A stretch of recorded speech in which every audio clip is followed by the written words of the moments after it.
अगला station Kurla.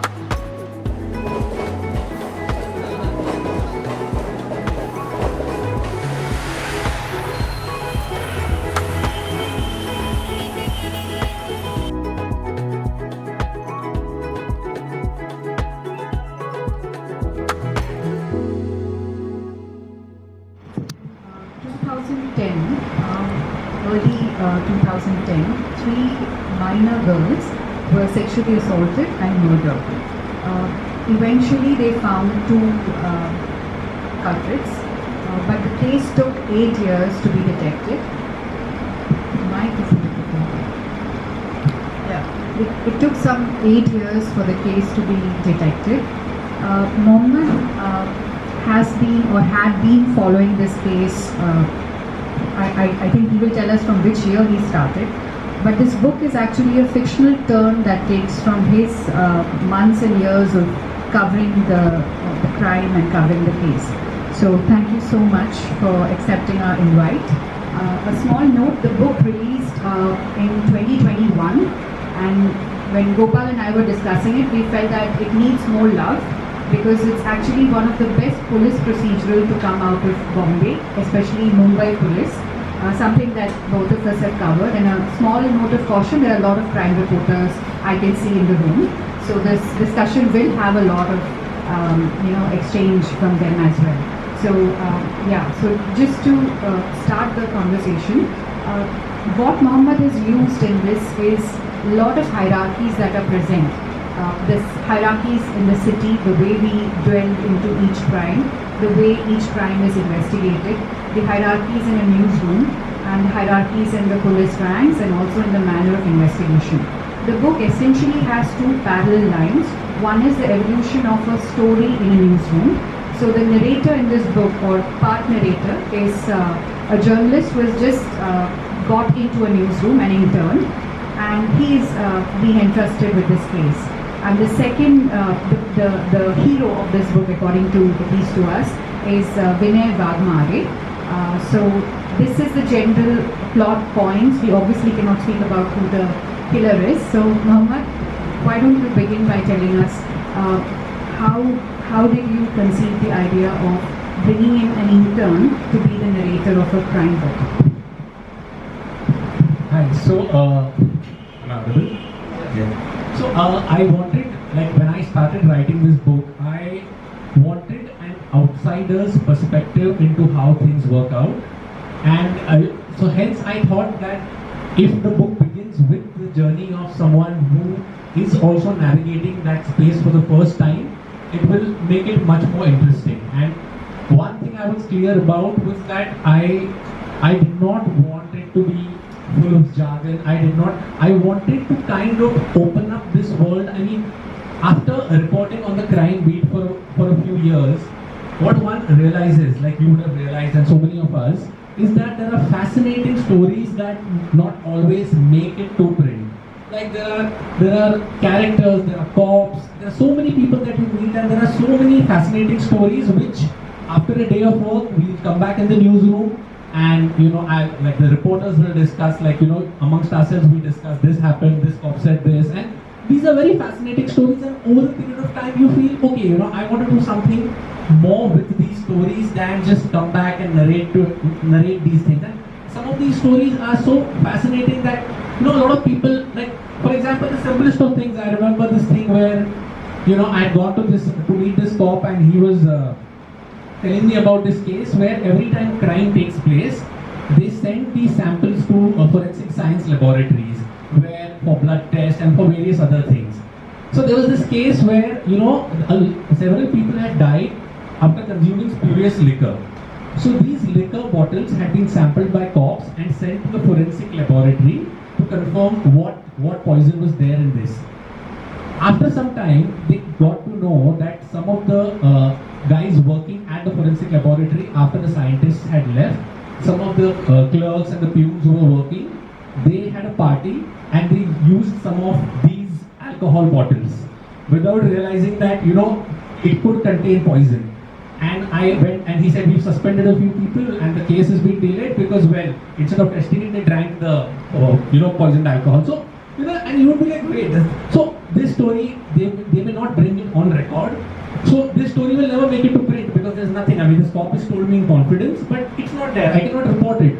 But I come back and I tell her, I'm like, this is fascinating. How does this even happen? So in that sense, over a period of time, I wanted these stories to come out, and I always had this fascination for a cop character, like in the sense that I read a lot of crime fiction, and the characters that I saw, especially the cop character, there were two problems with it. One was that the cop that I saw in a lot of these books and the cops that I actually met on the field were very different people, And again, like, I also did not like the fact that the cop had become a very tropey character.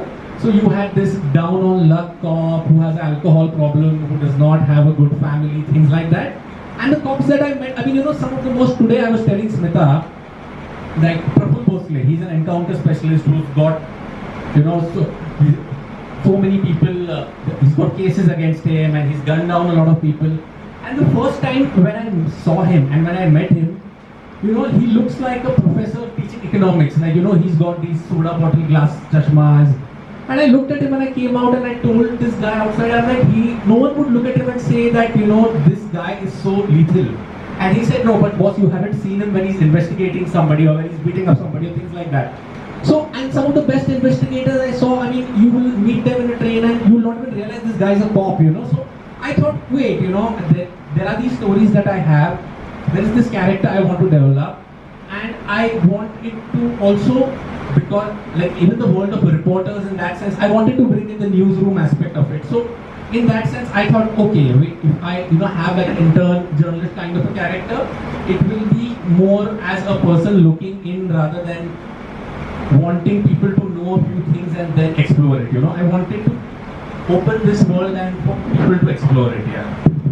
Interesting aspect that I found as a reader is that the first body falls probably on page number 117 or something. But till then, Mohammed has taken us through Bombay, through the different layers that make the city, I don't know how to explain it, but the hierarchies are evident there as well. And finally, he uses the newsroom's different political and social levels or hierarchies to explain that. So, because you spoke about the newsroom, do you want to tell us how a story, the journey of a story from the crime scene to the pages, how is it decided and what is the evolution? Because that is what you're focused a lot. And also tell us some anecdotes from your newsroom. Yeah, I mean, see, there are a few things in the newsroom, for example, like which after you start working, you really, these are things that people will not tell you. Like I would report to Smita, so Smita was never going to tell me these things. But I mean, things like, for example, if a crime takes place in Bandra, it is more important as compared to a crime that takes place in Govandi or Manpur. The rationale, as biased as it sounds and is, the rationale that you would be given is that our readers, we want our readers are interested in reading stories that affect people like them. So the rationale being like for Times of India or most papers, but yeah, that they'll say, okay, we will not have a lot of readers in Manpur, and Manpur is a lower middle income area. So unless, and I've mentioned this in the book, unless there is something really crazy that has happened there, like the book is set in Nehru Nagar, which is in Kurla. This story got a lot of play in the newspapers only because after a point of time, serial killings were involved and these were things that were out of the ordinary. Otherwise, I mean, the same thing happening in a Bandra or a Kulaba would get much more space on the newspaper and everything. So I also wanted to bring these things to the fore. While I was writing that, I was also wondering, wait, will my newspaper or will anyone else have a problem that, but that is, and hierarchies work in very interesting ways. Like, for example, as it is for journalists, what you also realize is that hierarchy works for cops as well, like I mentioned. So in cop lexicon, there is something called as cream police stations, which crime reporters would know. So for example, a Kolaba police station, a Bandra police station are cream police stations for cops. Why cream? One, because they would have to pay a certain sum, a higher amount to get a posting there. and because they will earn much more from there. So in a cop who's posted in Malabar Hill Police Station, You know this is being recorded, right? I got that. Well, we have some cop contacts, so that's fine. So, like for example, a cop who's posted at a Malabar Hill Police Station, he will have complainants who will be diamond traders and things like that. So for him, that is a bigger opportunity to kind of make money.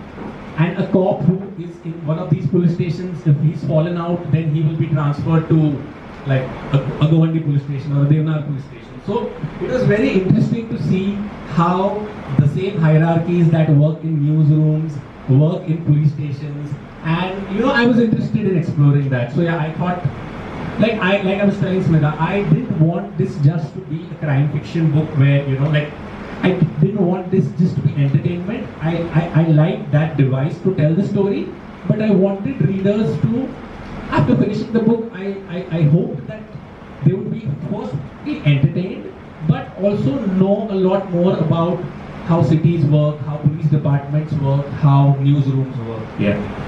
One of the most interesting things about the book also is that we get to know a lot of policing through the second names of police officers. To give you an example, Crime Branch has a set of Patels and Banis and Wagles, and you know, the whole rivalry, how it pans out, comes across in the way the narrator, like the reporter sees how the information is coming to him. So one aspect that I wanted to check with you is, how did you decide on who your cops will be? So the question basically is, who is a Bombay police cop, if you had to kind of summarize this character? This is not just Wagmare, who's your lead investigator, but how do you as a crime reporter see a Bombay police cop? Like, who is he? Can you just tell us? Yeah, I mean, like when I got into journalism, like it was an alien world to me, in the sense I was a Bombay boy born and brought up in Marol and didn't know this world. And one of the first things two things I realized is, one is whenever I would go and meet cops, the breaking ice question was "Tumse gaon kaun hota hai?" And I had a bit of a problem with that because the history of where I am from is a bit convoluted. So one was that. And the second was, like, they would refer to you with your surnames, and then they called each other with their surnames. So I realized that, okay, so they would call me Thaver Sahib Baika. Like your first, after a point of time, you realize that your first name, in fact, I toyed with the idea of not giving Wagmare a first name. Because a lot of these cops, you wouldn't even know their first name sometimes. Like once I remember a very funny incident that had happened. Normally, if I meet a cop, I'm going to save his name as, if he's a Bandra cop, I'm going to say Bandra. If he's an inspector, I'm going to say Bandra PI Wagmare, for example. Once I was sitting somewhere and I got a call from a cop, and on my phone, the only name that was flashing was Patil. I had forgotten to mention the name of the police station, anything. And I'm like, this Patil could be like one of the 50-100 Patils that I knew. So, you know, it was that. So in that sense, I mean, you know, so these were also small things, like not wanting to put the first name of the cops because that's not how they address each other as. And these were things that I wanted to kind of slip into the narrative, where if anybody has dealt with them, I wanted to read it and think, yeah, I mean, you know, I know what he's doing. And to come to your second part about who a Bombay cop is, I mean, recently I was telling somebody, and see, so one of the things that you realize after several years of being in the profession also is that initially you get taken for a ride by the cops, you meet them and you think these are the most genuine people ever, and you talk, like, you know, no matter what you think, you sit with a cop and you think this guy's gold, like, you know, then it takes you a few years to understand, like, that, you know, how. But this is not only true for Bombay cops, but generally a cop thing about how, like, especially but in Bombay and in green police stations, is how one of the, like, in my experience, I think one of the first things that when a complainant comes into the police station, if they feel that a complainant is well to do, what the cop has already started thinking is, how can I make money of this? You know, so they'll be like, okay, this is the complaint, so either I can make money by not registering an FIR, or I can register an FIR and not name that person as an accused. So this bit about how deep the rot is, it took me a few years to kind of get used to it. But apart from that, I think that Bombay cops are very much like the melting pot that Bombay is.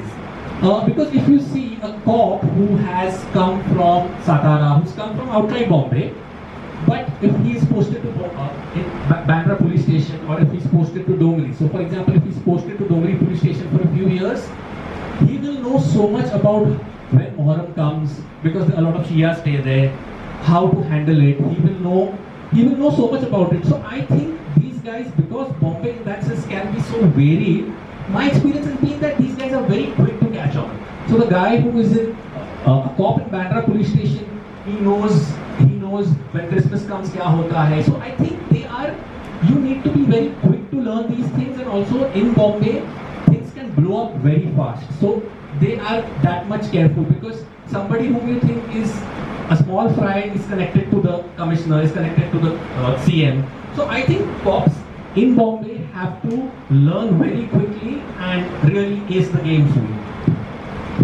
Mohamed, one of the things about the book also is that you've given homage to one of the biggest crimes, which probably one of the biggest headaches for Bombay police, chain snatching.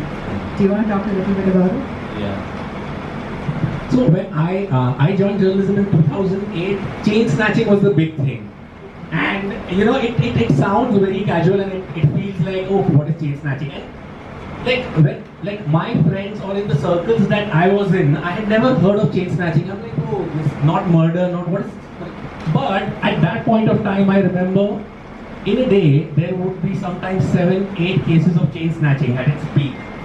And then when you get into journalism, you realize, okay, but wait, and then you understand the entire ecology of it. It's called Soul Sakli Chori.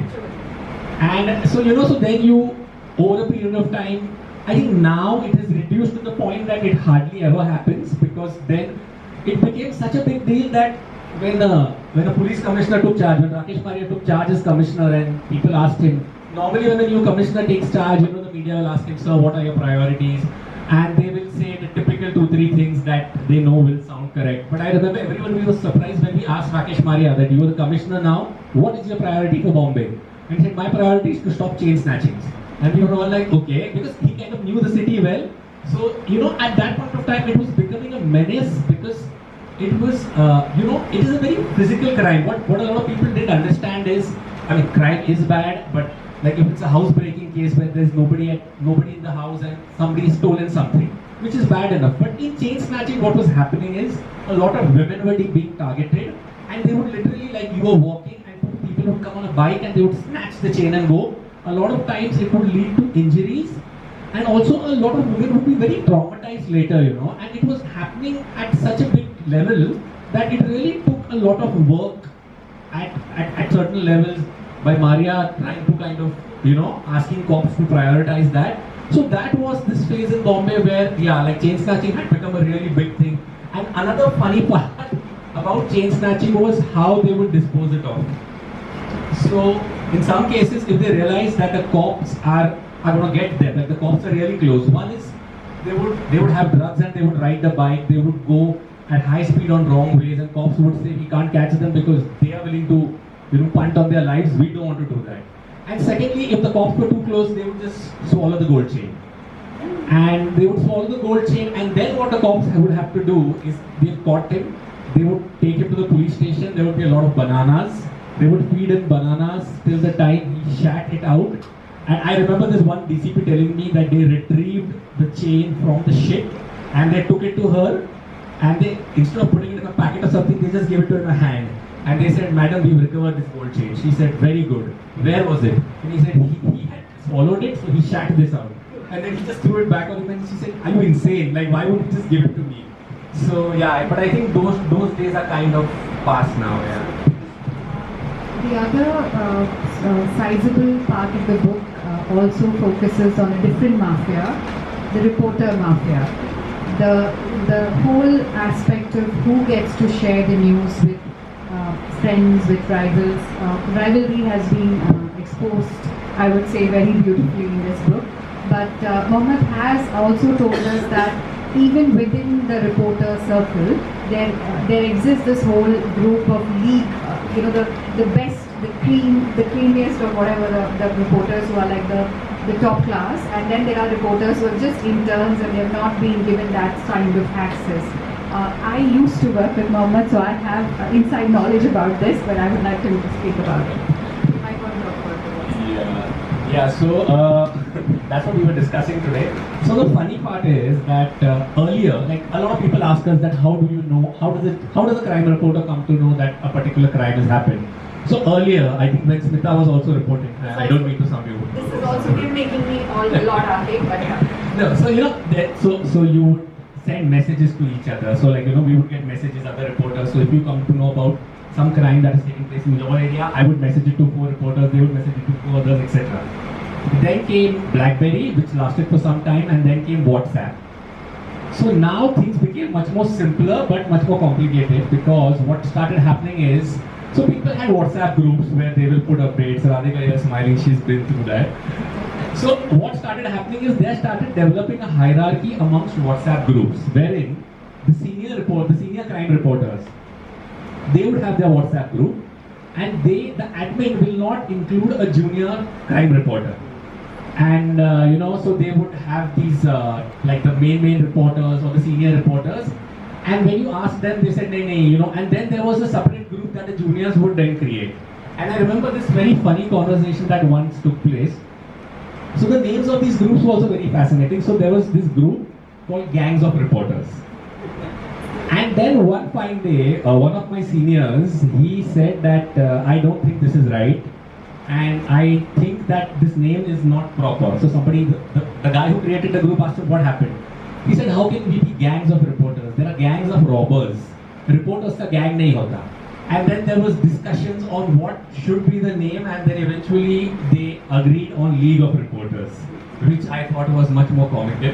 So till date, that group is League of Reporters, which was like, you know, so like initially when I told the admin, I said, can you add me to that group? And he said no.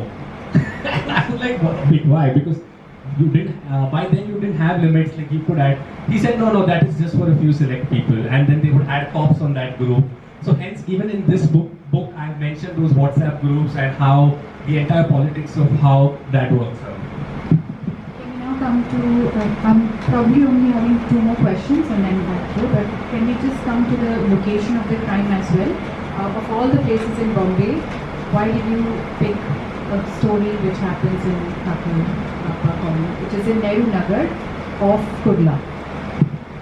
Yeah, I think that was a simple thing because the real life incident that took place which I've used as a base to foray into other areas took place in Nehru Nagar, and also it really tickled me to kind of set a crime in a part of the city that is not very popular.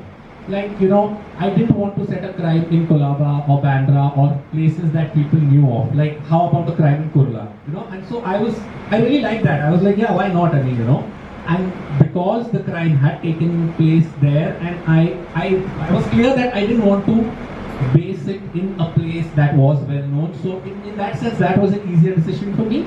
And also, secondly, because I had intermittently reported on this case, I knew Nehru Nagar quite well.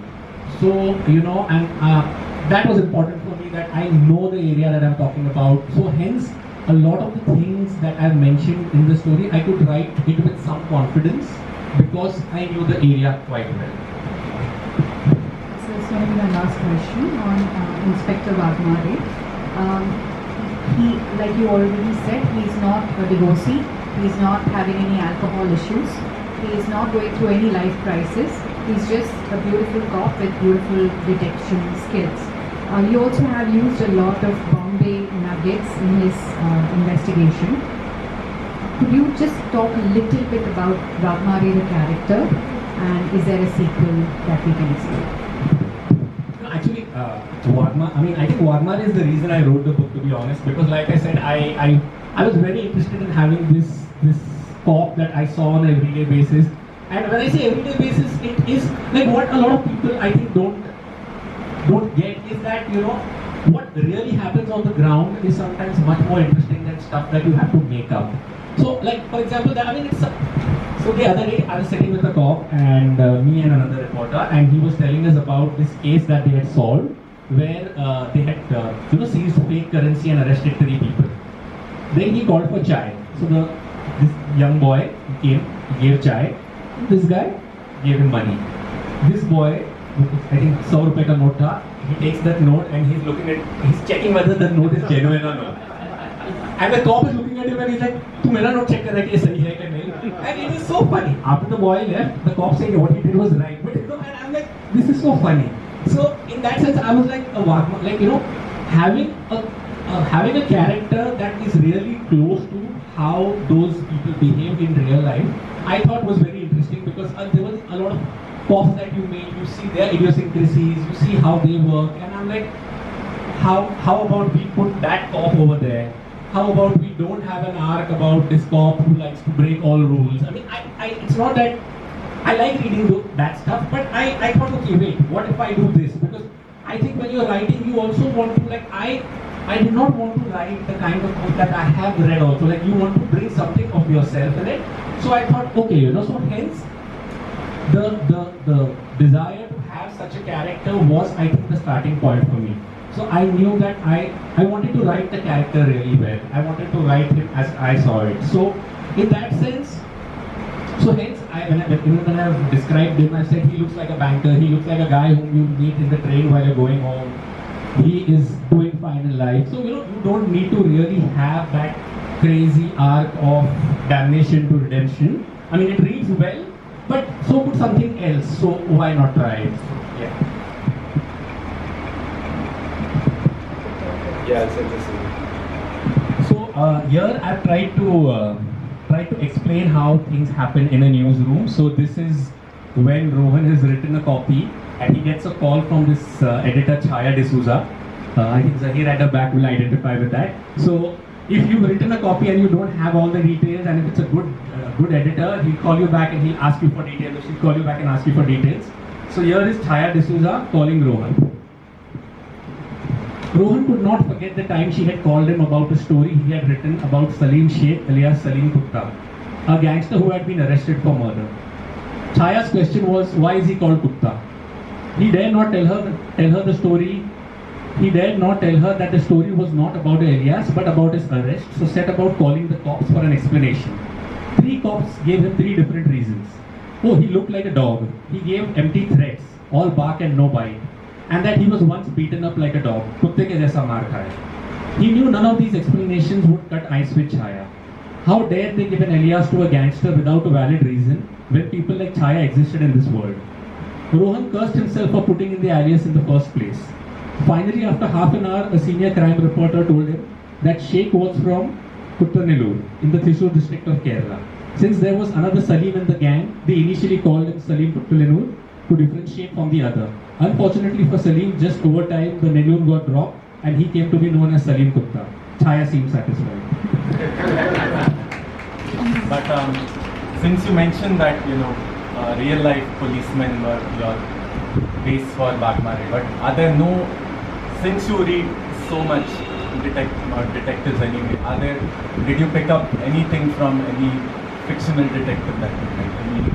Anything that any characteristics that you picked up over time that reflect in Bagmare? Well, no, I don't think there was. I think when it came to Wagmare, he was a mixture of, like, I don't think in terms of any fictional character, if I have picked up any quotes of a fictional character, but I had, like, I think I've taken characteristics from a lot of cops that I met. So, like, for example, like, even the name, like, having Wagmare and I liked that I could have Wagmare and Wag, so that was one of the reasons. But I think I named Wagmare first because there was this cop called Wagmare who gave me my first story, first exclusive. So, when I started writing it, I thought, okay, let me, And so, yeah, I don't think I took anything from fictional characters as such because of the little that I had read back then, I wanted him to be unlike anything that I had read in that sense. So in a way I avoided getting characters from stuff that I had read. But yeah, I think a lot of characteristics. There are certain scenes in the book in which I have seen happening, or which some cop has told me, or even somebody has, like, I remember, like, Dinesh Kadam, like this cop in Mumbai police who's supposed to be like a very good interrogator. So I remember how somebody had told me, and I was very curious about these guys. So I had heard this cop's name a couple of times. कि अरे दिनेश कदम से हमने interrogation सीखा. And one also has to realize that a lot of these things, like interrogating a suspect, we think, oh, it's so simple, but there's a whole art behind it, and not everybody, like there are certain cops who are good interrogators. There are certain cops who are amazing when it comes to reading call data records, so you will have like CDRs like running into pages and pages. So, different cops, like any other thing, different cops specialize in different things.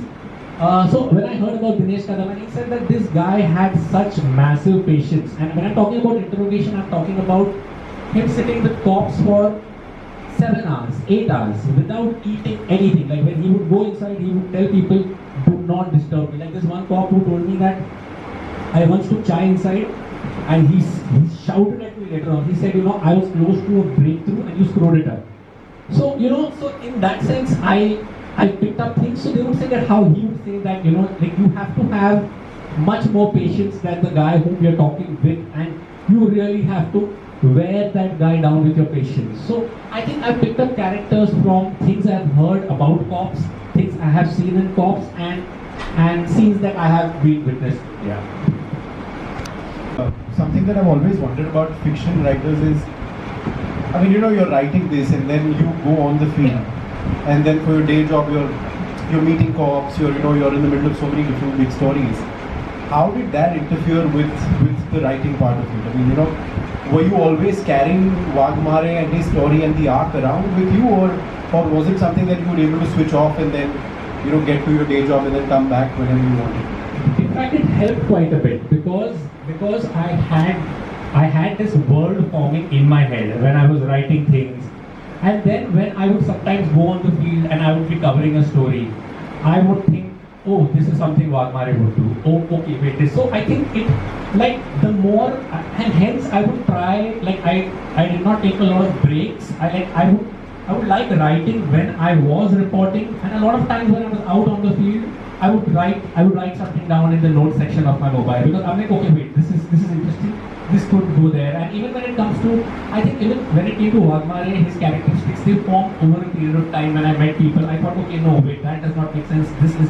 So in that sense, I think that world became much more richer because you were going out there, you were seeing things, and subconsciously you are also creating this world. So in that sense, it after a point of time, it would happen quite naturally, where you would be like, okay, yeah, okay, this is there, okay, yeah, or at least it gave you more options about when it came to where you wanted to take the story forward. Because when I started writing, I knew the character Wagmare, I knew it was to be based on this case, but I didn't know what I was going to do with it. How much of it I will retain, how much will I fictionalize. Like even now when I write, so a lot of, especially when it comes to crime fiction, people like to plot a lot. I don't plot at all, and I'm just fascinated. Like I'll have a few points in my head, and then you just, the story is taking you somewhere. And when you are reporting in the real world about it, it really helps and makes things much more richer. Share is that he has this Google Gmail that he sends to himself. So whenever he has this point, this is something that he told me 4 years ago, he just writes it in the same mail and he keeps updating that mail. So I think this book is a collection of a lot of such anecdotes that he has collected from police stations. Any more questions? Have you seen this movie Earth Satya? Yeah. It's about the intense frustration of a principled cop. So do you come across that kind of situation in your real life? That's an interesting question actually. So see, one of the advantages also of writing about something that you see on a daily basis is, so we from the outside tend to look at things in black and white. You think, okay, there is a corrupt cop and there is this cop who's honest. I have seen honest cops give so much grief to their juniors. I have seen cops who are corrupt, who have kept everybody happy. And I'm not saying in terms of money, but when you actually go out on the field and you meet cops, like there are people who are doing a really good job out there and who are not corrupt, but they also know how the system works. So, you know, if for example, if there's a cop, if a CM calls up a cop, like this cop who was telling me, he had arrested this one guy in a case of economic offences. This guy was politically connected. So this Neta called up this cop and he said, boss, you have to let him go. And he said, no, I can't do that because I have evidence against him. And what you're saying is, and that guy said, कि नहीं उसने कुछ नहीं किया है. He said, no, I have the evidence, he's done. This cop, this Neta, he talks to the chief minister. This Neta is also from the same party as the chief minister. He talks to the chief minister, he says that this cop is not listening to me and he has got this guy और जबरदस्ती पकड़ा है, पैसे निकालना है, etc. So he said he was, the cop was on a flight to somewhere and he said, I got down and I saw that the CM office से मुझे 5 call आके गए हैं. And he said, I called up the CM and he was furious. He said, boss, you release that guy right now and you give me an explanation. And he said he was very angry. He said, I told him, okay, I will do what you are saying. As it is, the court will open tomorrow now. But why don't you give me a chance to come and meet you and explain the case to you? He said, okay, whatever. So this guy goes to the CM's office at, I think, 8 p.m.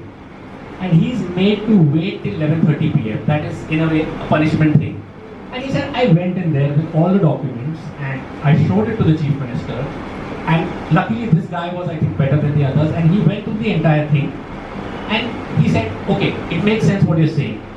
He then called up that Neta and he said, boss, you were telling me that this guy is arrested him for money, but his evidence is there. And then eventually he said, okay, and this guy did not have to face any repercussions for that. So I think the good cops, the cops who have, who are out there to do good work, like even Mr. Julio Ribeiro, who's quite popular, and even in his book, if you see, you can do good work without really taking on the chief minister of the state, or without really there are ways in which there are a lot of cops who are in it just to make money, but there are cops doing good work who know they can do that without having a hero complex about them.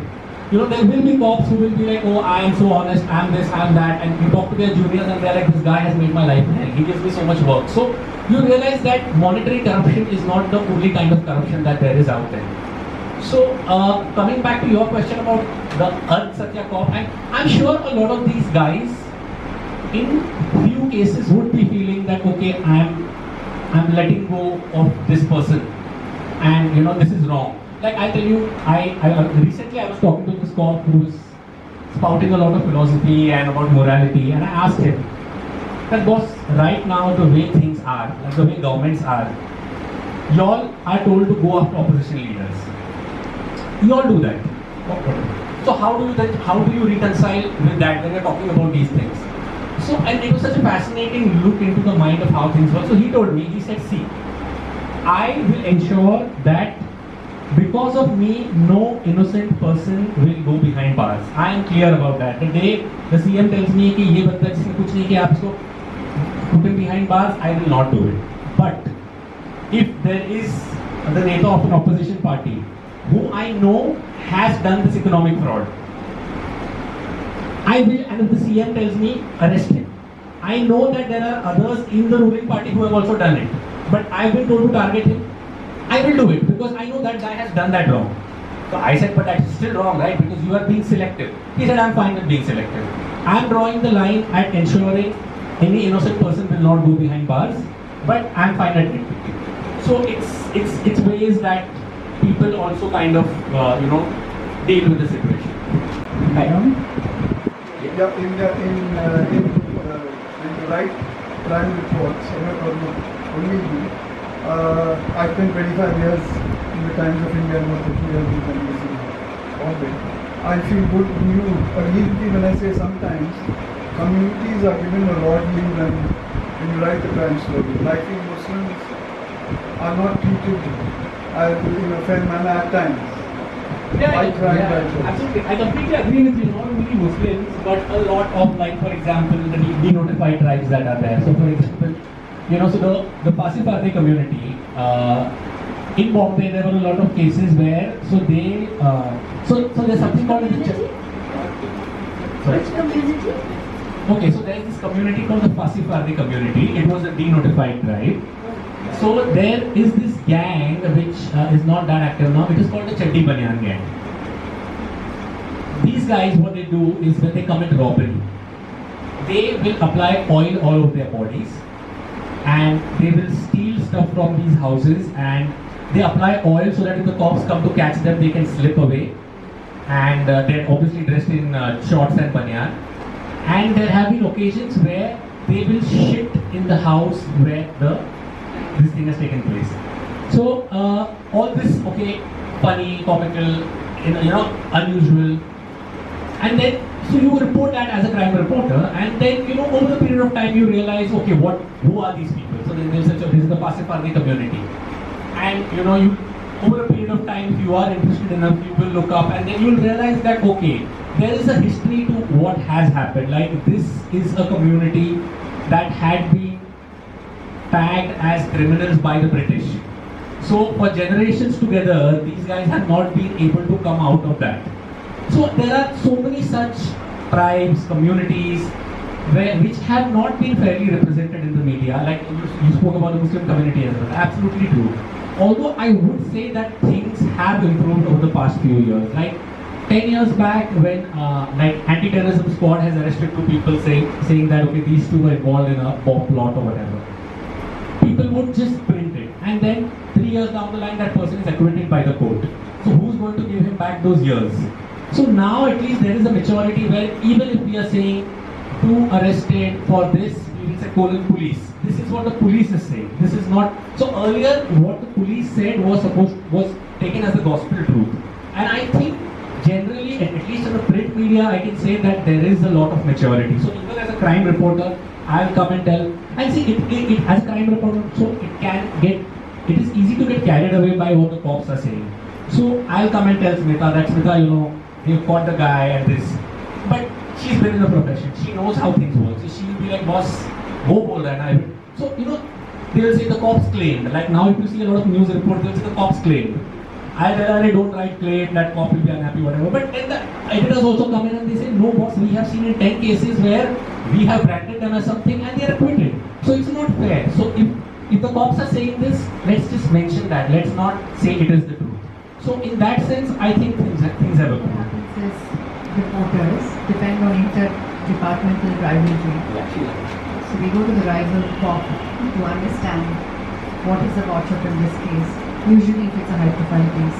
But the other thing, like Mohamed said, is that there are different hierarchies in the police force. There are a lot of the constabulary to ASI and the lower ranks who are really genuinely invested in the case. So they do reveal the leads that they have got. Sometimes in the hope that if it comes in the newspaper, it will really help the case. So a lot of revealing also happens with that aspect. So these are the 2 points. As you were mentioning, when you are with the cops and all, they don't want I will be introduced to be kind of create a media track, but many times it's like other way around also that the judicial system being what it is, it will take ages for any kind of justice to be done. So the cops themselves as kind of the judges or some people even expect that it is better faster justice done by the cops itself rather than going through the whole rigmarole of the judicial system.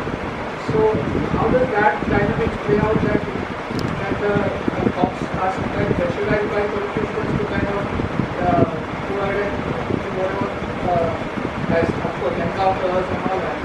How does that These are 2 different aspects, because see, when these encounters were happening back then, underworld was a menace, and I think at a certain level, the cops were given a go-ahead by the then government, saying, okay, this thing is going out of control and people are scared to even have a lavish wedding because somebody will receive a threat. Also, I think, and that too, they realized that it was the wrong move. Let's see, to be frank, at that point of time, it did stifle the underworld a bit. But what I also realized is then a lot of these encounter specialists themselves started coordinating with the gangsters. So Dawood is giving supari of a Chota Rajan guy to these cops. And then a lot of these cops who were heroes back then, like your Pradeep Sharma and these encounter specialists, they ended up behind bars. There were corruption cases against them. So you cannot give so much power to any institution or any, like any corp or things like that, because over a period of time it is going to backfire. So hence there are checks and balances, and if any person thinks that, okay, you know what, so like they say, the process is the punishment, because the process is so long winding. But tomorrow I cannot play God. I cannot, say that, okay, I know the process is going to take so long. So, and a lot of cases where people are fixed, to be very honest, in some cases these guys know that this guy is not involved at all. There are two aspects here. In one case, I know that this person is involved, I don't have evidence. In one case, I know there's a lot of pressure, so I need to get someone, so I'm going to just get a history sheeter. So in a lot of cases, they're just fixing people who are not, because that guy has 10 cases against them. Like a cop has actually told me that I don't feel guilty if a guy has 10 cases to put him in 11th case. Which is wrong, right? I mean, because he has 10. So a lot of these guys who have 15 cases against them, उसमें से 5 cases तो उन्हें ऐसी डाल दिए होंगे because it's believable, right? Because this guy has done it, इसको डाल दो. Which is, so where do you draw the line? So it's very murky territory when you are giving anyone the right to play God. So that really is a very dangerous territory to kind of delve into.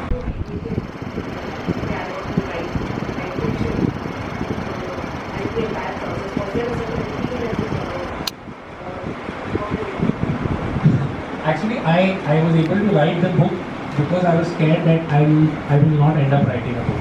I'll explain it. So basically, like I said, when these things, I would write a bit and then I would just leave it. And then I think around 2016, I realized that if I don't, then I was planning to write another book. That didn't work out. And then I said, if you don't write now, and the problem was, which is the problem that a lot of us face, is that you think, okay, I need to, that idea needs to strike me, I need to really have something awesome, but then a lot of, when you hear a lot of people, and then the simplest thing was just start writing. So what I did is every weekend, I would, Sadap over there, she had told me that, it is, she had, somebody had told her that you should write 1,000 words per day if you can do that. So I thought, okay, let me just see if this thing works out. So what I would do is, every weekend I would ensure that I wrote 1,500 words. And sometimes I would think, okay, but I don't have any idea, what do I write? But I would still write. And then, when you start the process, you realize that a lot of writing happens when you are writing. A lot of times when you are sitting to write something, you may have a very faint idea, you may have nothing. But when you start writing, that world comes into being as you're writing, and I find that fascinating. I mean, people have their own processes, and a lot of people like to plot things out. With me, it doesn't work that way. So all I did was I would just think, okay, let me just sit and write, and it would be garbage, but let me just write. And I think the simplest way to get a book out is to ensure that you've written enough that there's no going back. So when 30,000 words, 40,000 words, and then when I had my first draft in place, I realized, okay, I have something. And when you finish writing the first draft, that is actually also the time when you yourself come to know what the story is. Because initially you have a faint idea, but then you just go ahead with what you feel is right. So I think I could write this by sheer force of will, because there were days when I didn't feel like, and I realized that at the end of the day, that romantic notion of inspiration striking and all didn't work for me. It was just about having the discipline and the will to just put in those words over there. It didn't, and for me what was liberating was that it could be garbage, because I would judge myself a lot when you're writing, especially when you're writing your first book. There is a lot of self-doubt. There are so many times when you think, wait, who's going to read it? But I liberated myself from that by just thinking that it doesn't matter what I'm writing. Just write that. And you then later on have that, once you have the story out, once you have your first draft, then you have all the time in the world to, write it well, to include things, to remove things. But that discipline of having that first draft out, or having as many words that you wouldn't want to go back on, like you think, okay, I have put in that much effort. So I think, yeah, the role of having that will to just sit through that, and especially on days when you don't feel like writing or when you're not feeling inspired, I think once you can crack that, I think it gets much easier. So when Mohammed got this idea to write a book, it was 2015, And I believe we finished the book around 2018, and the suspect was arrested in 2018. So it was very interesting how his book also comes around the same time. Was based, I think a few developments incidentally happened in the same year, so it kind of worked out. I was often said, and I've heard it anecdotally, that writers collect anecdotes and they try to weave it into their next story. So, like you said, some of these, so maybe we see another book will have some of these things. Actually, the first part of it, I was telling Smita also, one of the areas where I really struggled with in this book is that I had so many interesting things that I had written down that in the first draft I went overboard because I wanted to mention this also, this also, this also. And then, you know, when the book came, like when I went to it the second time, I realized that okay, some of it I'm writing for myself. That I know these things are interesting, but it is impeding the timeline. It is impeding the flow of the story. So for me, that was very difficult because there were certain things that I really liked. You know, I'm like, oh, this is such an interesting thing. But you know, the reader is reading the investigation. It's going, and suddenly this thing is there. It may be interesting, but it is impeding with my flow. So how much should I mention that, and how much should I not? Was an area that I struggled with quite a bit. And in fact, I cut the book quite a bit because there were certain cases which I had included earlier, certain anecdotes, which I thought, oh, this is fascinating. But then I realized, no. You know, this is good, but it's not helping. So, yeah, you know, so then that was an area I struggled with. And as far as the second thing, I mean, I don't know, I'm writing something like